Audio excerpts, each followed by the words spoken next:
एक बार की बात है, जोधपुर गांव में सविता नाम की एक औरत रहती थी। वो बहुत गरीब थी। उसके पति का कुछ साल पहले ही देहांत हो चुका था। उसका एक बेटा भी था, जिसका नाम नरेश था। वो पढ़ाई में बहुत होशियार था।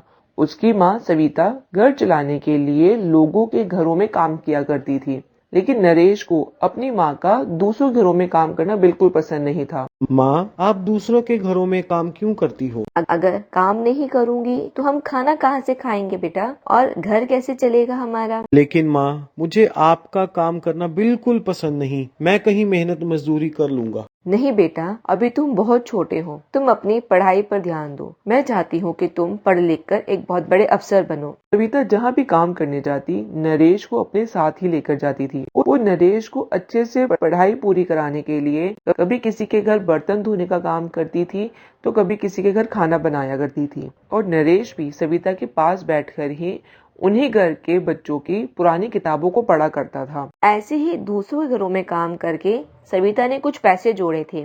उसने उन्हीं पैसों से अपने घर के बाहर एक छोटे छोले भटूरे की रेडी को शुरू किया। वो रोज सुबह 4 बजे उठकर छोले बनने रख देती थी और साथ ही भटूरों की तैयारी शुरू कर देती थी। नरेश भी सुबह जल्दी उठकर अपनी माँ का हाथ बटाया करता था और स्कूल का समय होने पर स्कूल चला जाया करता था।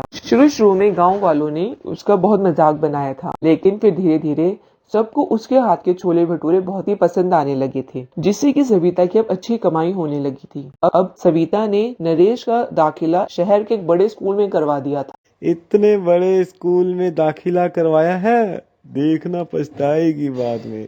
हाँ भैया, तुम बिल्कुल सही कह रहे हो। जब लड़का शहर जाके इसे भूल जाएगा ना, तब रोएगी। इस तरह से गांव वाले उसे बातें सुनाया करते थे, लेकिन सविता ने उनकी बातों पर ध्यान न देकर अपने काम में लगी रहती थी। अब नरेश बड़ा होता जा रहा था और उसके अध्यापक भी उसकी पढ़ाई में लगन और उसका तेज दिमाग देखकर उससे खुश रहा करते थे।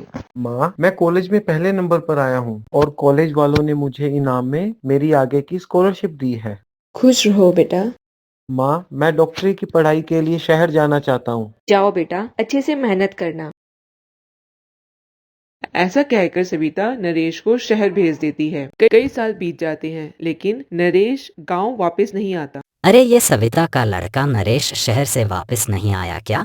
अरे नहीं भाई, पड़ गया होगा किसी बुरी संगत में। ऐसे ही समय बीतता चला गया। एक दिन गांव के मुखिया की बहुत तबीयत खराब थी।